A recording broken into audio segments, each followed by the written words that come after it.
Hello guys, welcome back to 1 Pound to Freedom.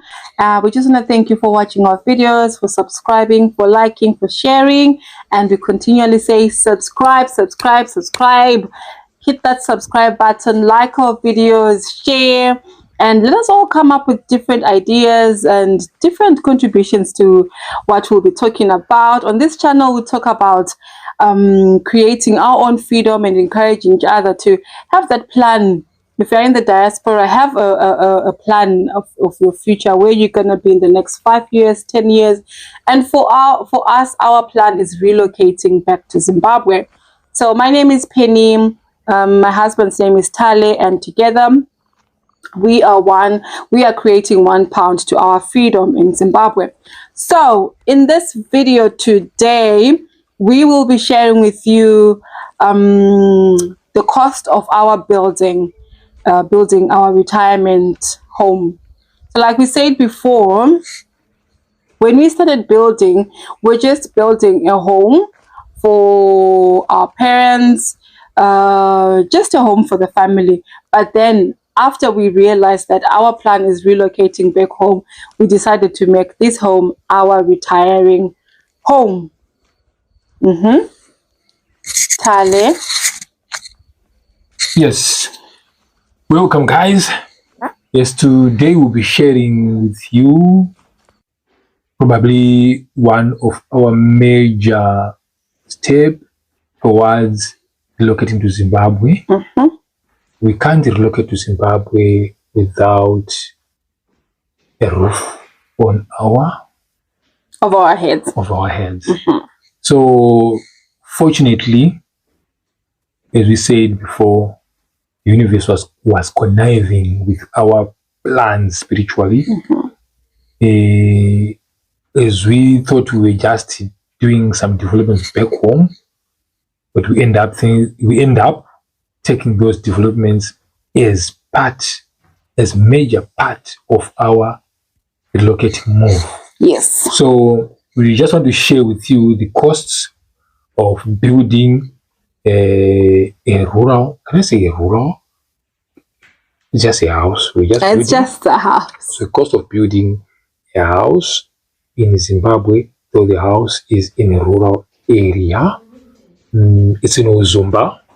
So we're going to share with you how we started, the cost of the ball, the cost of building the house, till to the point where we are now. So, Secretary. All right. Where is you? I've got it. Yeah. I've got it. So we're going to share the costs, the exact costs that we incurred, and how much we've spent so far, and where we are so far. So as we'll be speaking, obviously you will have overlays of the videos and pictures of the house where we started and where we are right now. So some of the course, maybe they might be fair, they might be unfair, but this is what we incurred. This is what we incurred. So what we did was, initially we wanted the place to have unlimited supply of water for our parents, because they're also staying there, and just for general things, because we did have plans.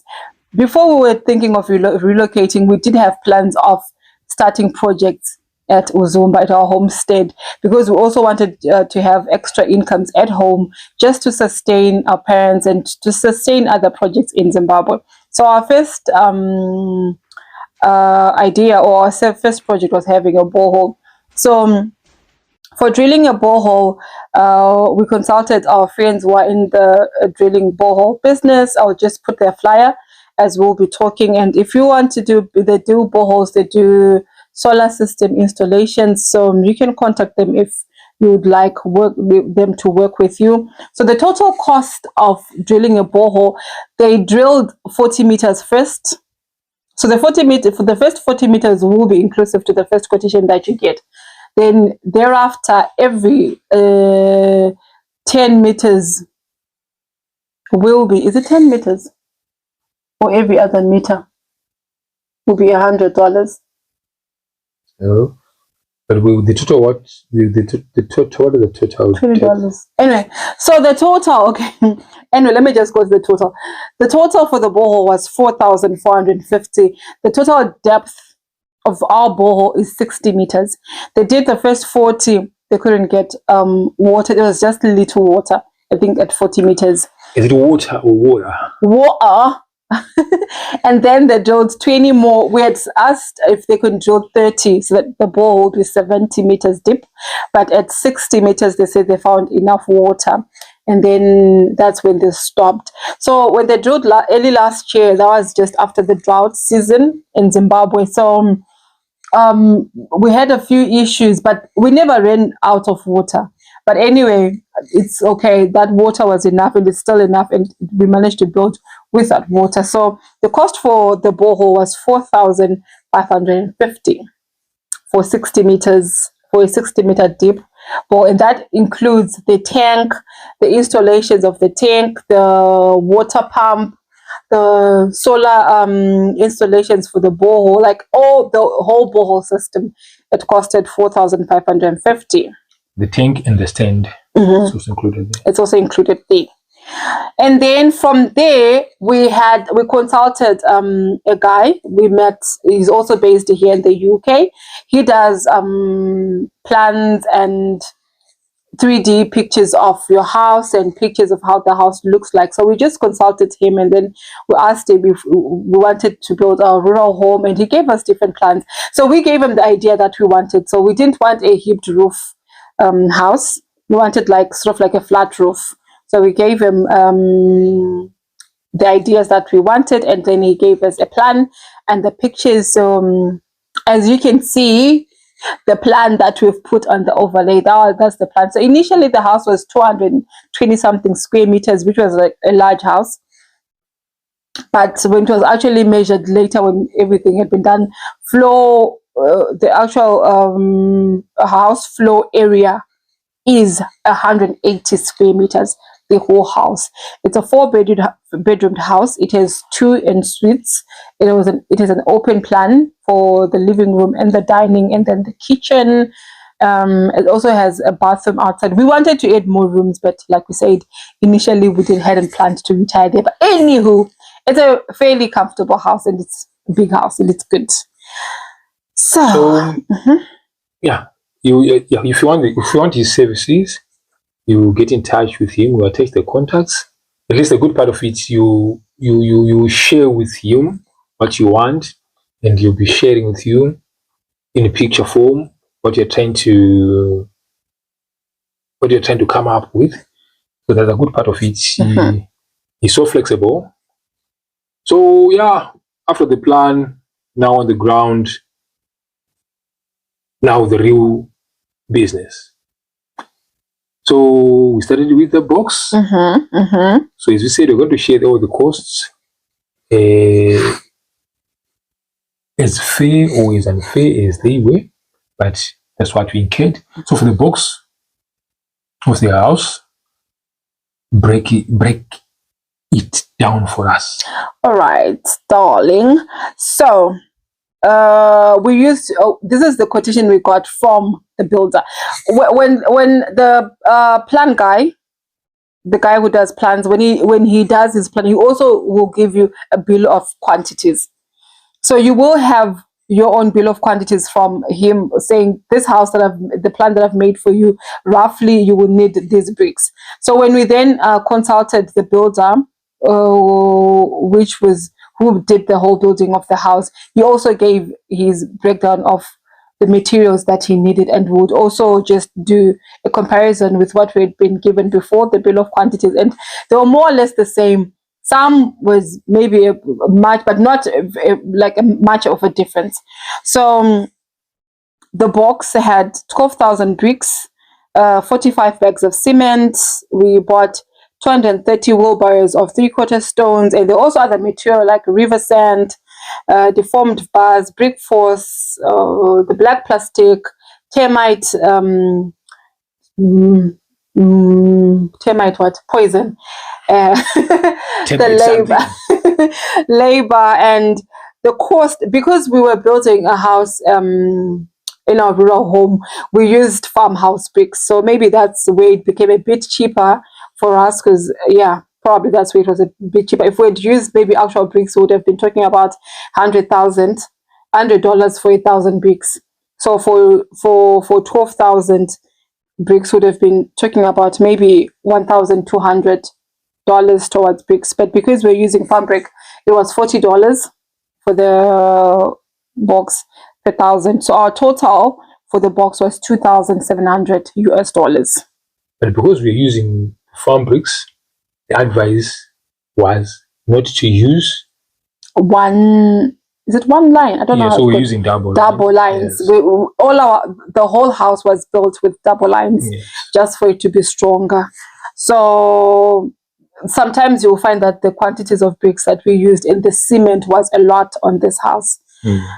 So yeah, so the cost for the box was $2,700. Then we went to the walls, or Chidziro in Shona. We were quoted 40 bags of cement, 1,000 bricks, other material like brick force as well, door frames, DPC, miscellaneous, just like the whole things that needed to be sand as well. I think peat sand and river sand as well. And the cost for Chidziro was $2,100. $2,100. US How much dollars. was the bag of cement? A bag of cement at that time was going for $12 each. Wow. It was $12 each. And the bricks had gone up now? The bricks had gone up from $40, they were now $45. And there was also transport which was involved, because the transport guys were charging us $20 per thousand. So, which means for 10,000, that was 10 trips, which was $200 just to carry them to the house, to the homestead. And then so now we've got the box, 2,700. We've got the walls, 2,100. Yes. Now we're going to the ring beam. Ring beam. So for the ring beam, we bought 52 by 14 millimeter deformed bars. There were rectangular links, square links. There was timber. There was scaffolding, pit sand. There were extra bricks again that we needed. Cement. So the total for the ring beams was what? 2,300. That's how much we spent on just the ring beam. So when we got there, we were like, whew, we've done the big part. Little did we know that the roofing was just going to be a major, because we were doing everything in stages. Like each stage, every month we would just send money for one stage. So the total that it was needed for roofing actually needed 2 months, because yeah, it was almost double what we were sending previously on from the box to the ring beam. So for roofing, we did the chroma deck roofing sheets type of roof. So you bought chroma deck roofing sheets, the nails, and everything else that was needed. That the cost for that was 1,830 for chroma decks, and then for timber it was 1,900. And then there was labor, there was transport from Harare, other miscellaneous. So the total cost for roofing, we put it on 4,700. 4,700 from the roofing sheets to the timber, the labor, and every other things involved. So when the roof was done, to be honest, we were pleased. Yeah. But now there were still some holes to be covered, some openings to be covered. Oh gosh, there was just a Doors, lot. There was windows. always a lot to be done. So after they did the roofing, we did plastering of the house. That's when we did plastering. So initially the builder said that we should buy 40 bags for plastering. So we bought 40 bags plus transport. And at that time, cement had gone up. It was now $13 per bag. So there was also pit sand, labor. And then later on, he asked us to buy 10 more bags of cement. So actually our plastering costed 50. We spent 50 bags of cement. And guys, don't say cement was being stolen. our parents were on the ground, and we kept asking them, oh, this cement, because right now if you're doing your calculations from the box up to now, I think we're almost at 150 bags of cement. Yeah, cement was just too much. We're now at almost 150 bags of cement for that house, and we're still going on. How many bags for box? For box was 45. 45 Mm-hmm. for the box. For the box. For the walls, he said 40. 45 plus 40, Mm-hmm. 85. Mm-hmm. Then plastering, that's 45 again. 50. 50. Yes. So 45, 40, mm-hmm. 50, mm-hmm. 85 plus 50, mm-hmm. 135. 135, but we're still going. We're still going.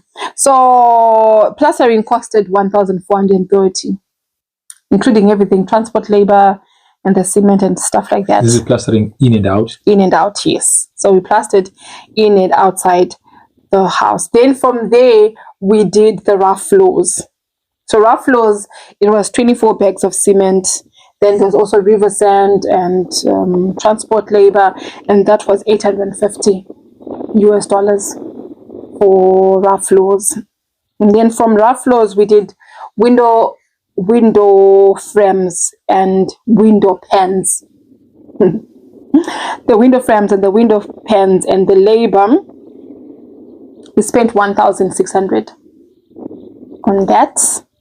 And then from there, we did tubing for electricity and wiring and the labor. So the cost of that was 1,024.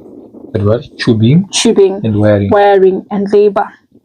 But this is excluding lamp holders, it's excluding the plugs, it's just tubing and wiring. We haven't bought chandeliers, lamp holders, the plugs. We have all those, that it's not included on the 1,024. That's another cost which will come at a later stage. Then after tubing and wiring, we did the plumbing. So for plumbing, we did our 3 bathrooms. They all have toilets, toilet basins, showers. We've got a tub, the kitchen sink. We've got the septic tank as well, the pipes, everything that has to do with plumbing. As is right now, water is running in the house. So the whole plumbing, material plus labor, the cost was 1,800 for everything. So for our material, most of the material was bought in Harare. Some of the material was bought at Murewa Center. So it all depends with what we're buying at that time. And then from plumbing, we did ceiling. So the ceiling boards, the Rhino set, Rhino light, the labor, all that, it costed 2,420 for the ceiling. And then when they completed ceiling, the guys who did ceiling also did skimming for the walls. And we bought 25 bags of Rhino set for skimming at $22 per bag, which is 550. So so for skimming, that's 550. So the guys who did ceiling also did the skimming. So 420 for ceiling and labor, then 550 for skimming. That's the material. Then from there, where are we? So I think that the house is complete now, baby. We've done everything. We've done from the box, the walls, the ring beam, the roofing. We've done the windows and window frames, tubing, wiring, the plumbing. We've done ceiling, skimming. We did the rough floors. And as is right now, we've got guys on the ground who are now doing the solar installations and finishing off electricity. But obviously, we'll show you the video once it's done. And yeah, we'll just get the guys to take a video, and then we'll show you probably in the next future videos. So as of this stage of my software, we forked out for building. So the borehole was 4,550 United States dollars. The building from scratch up to date, we've spent 20,221. So the total that we've spent is 24,771, and we started this project in March of 2024. And we are hoping to have finished by December of 2025. We did have breaks in between, but anyway, it has taken us at least, we can say maybe a year and a half or 2 years building the house. We started building the house what? Building the house was started July 2024. July 2024, that was the breaking ground for building the house. July 2025 is now a year. Yeah, and so it's in 2 years. I'm saying the whole project from the borehole, from when we started doing the borehole, which was March. It's not almost 2 years, but anyway, for building it's a year and a half. We'll hopefully by December, when we are hoping to complete it, will be a year and a half building the house. Yeah, and maybe another challenge. Yeah, when we started this project, maybe our issue of concern was we're just building, and since we're building in the rural areas, we didn't pay much attention, like to the builder, the guys for plumbing and electricity. We didn't put much of. I don't think we can say we didn't put much, but because we're not on the ground. Yeah. And we trusted this to our parents. Yes. And now these are now old folks. Yes. They say, in terms of the standards and some styles and all the stuff. Yes. We kind of like, since we were from afar, we kind of gave it all to them. To make decisions regarding that. It has costed, and it has costed us having to repeat some of the jobs, like spending double on a job that we once paid for. Yeah, like the guy who's doing electricity, who did the electricity, the tubing and the wiring. Now I think that's the most disappointing. Now we are sending the guys now for the solar. At least the guys we send for the solar, they've got electric knowledge for electricity and all the stuff. So now they were pointing some areas. Like just imagine the whole electrician did all the electricity piping and the tubing, wiring, and there's no provision for lighting in the passage. And we've got a very big passage, huge hallway. And when was asked, why didn't you put lights in the passage? You sing Alabas. So the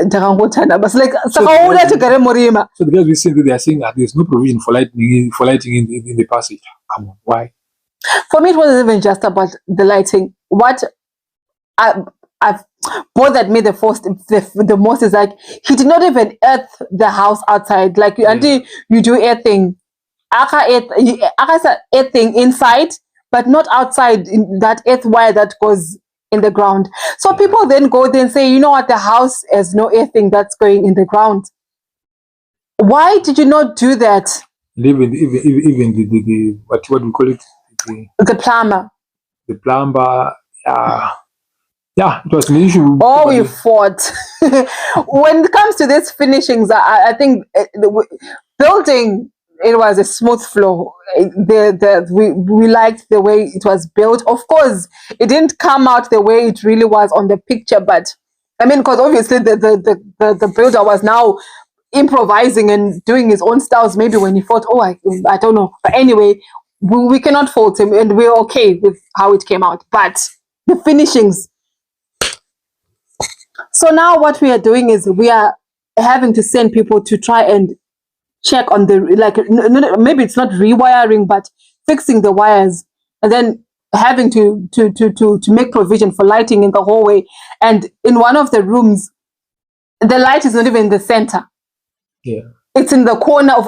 We'll show you a picture. Like, look, it's in the why is the light on the corner? Yeah, man, no electrician. And then we also had challenge another issue with our builder. We had Famba Jaganaka all the way building the house nicely. So we told him we wanted a sink, and they wanted to buy the concrete sink. So like, no, we want you to build the sink like this, like the one in the picture that. And he built that sink. Then we told him it's not even the one that we want. Can you just remove it and then build the one that we want? He doesn't want.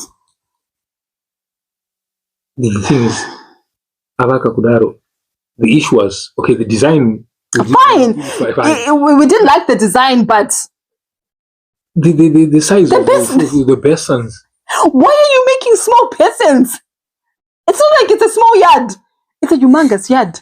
There's space. You can't even put a dish in there. Oh, we wanted a sink big enough for a person to bath in there, even swim if it's. But you can't even put a small dish. Make it bigger. I can't. Remove it. Honestly, building. You go crazy.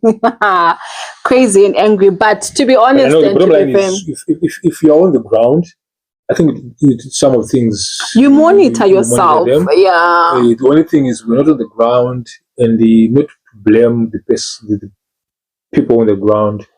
Yeah, they're now old age, so some of the things, in terms of thinking fast enough, reasoning fast enough, seeing ahead, it can skip them. Yeah, it can skip them somehow. But to be honest, they've done a great job. Our parents did a marvelous job, and we're telling you, we sent almost 25,000 in Zimbabwe.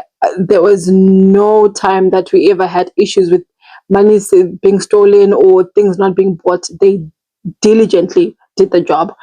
Some of the contractors were just terrible, but our parents did a very good job. And honestly, where we stand right now, we just give glory to God. If it wasn't God, we could have not even been able to be where we are, or build the house, or to have the house be where it is right now. And we are so excited and happy and grateful for the opportunities. Yes, being in the UK is difficult, and having to send that money, it meant that for so many months we're just living like having to do austerity measures, survival mode, because we've got a vision of where we want our lives to go, and we're just pushing towards that, and we're happy with where we're at right now. And I mean, maybe one thing that we can talk about before we go is, baby, why did we choose to invest so much money in Uzumba? Why didn't we just buy our stand in Harare for maybe 10,000, and then the remainder 15,000 we could have been maybe built a house up to ringbeam and then finish up, Why did we choose to book? Because sometimes people might think that building in Uzumba means people don't have money, but really, what could be the reason why we didn't spend that much? Just maybe even buying a coal house in Harare. We can get my coal house. They're being sold. Natafara, Glenora, you can get a coal house for 25,000. That's something that we could have done. Save that much money, buy a house in Harare for 25,000, or we stand for 10,000, build a compatible cottage there. Yes, it was very possible, but in terms of our vision, our plan, we wouldn't want, and I don't think we would want, the city life. So our plan and vision actually is going along with the building in Uzumba, because that's what we are thinking of as our retirement place. There in the villages, we're thinking of coming up with a way of living that is self-sustaining as we are retiring. Having projects there. That's why we started. Now we are glad and we are happy. There's water. We hope it's going So we hope it's going to be enough. So maybe we might drill another borehole. We have for the project and all the stuff. But so far, the starting point has been laid up so well. So yeah, in terms of Zimbabwe, I don't think I would want a city life in Zimbabwe. Personally, that's what we are putting up. Not saying there's anything bad or what, but yeah, we've been born and raised in Harare. So in terms of city life there, we thought maybe we can give our system, our life. We've got our own electricity, full solar, off-grid, our water, Our Wi-Fi, water isingayendi, water. magetsi asingayendi. So to us, that is. I think that's peace. our That's our freedom. peace. That's our freedom. Peace. And the honest truth is, we are making sure the place is comfortable for us. That's why we've invested so much in it. Yes. We're making sure we've got all the comfortability. We're not compromising on that, like, quality of life. Yeah. Yes, it's based in Uzumba, but it's a house that if it was in Harare, would actually rent it out for maybe 600 or say whatever, because it's a 4-bedroom house. But it's comfortable for us, and we like it, and we like that kind of life. And we've always been laid back kind of people. We're not like fast paced. We are retiring. We are old age. Definitely. Sekuru Nambuya Munyonga Varipano. So anyway, guys, we hope you've enjoyed our video. So this is where we are with the house now, as you can see in the video. Yeah, this is our house. We're happy and Right. Take care, guys. Goodbye. Thank you for watching. Subscribe, like, share. Bye.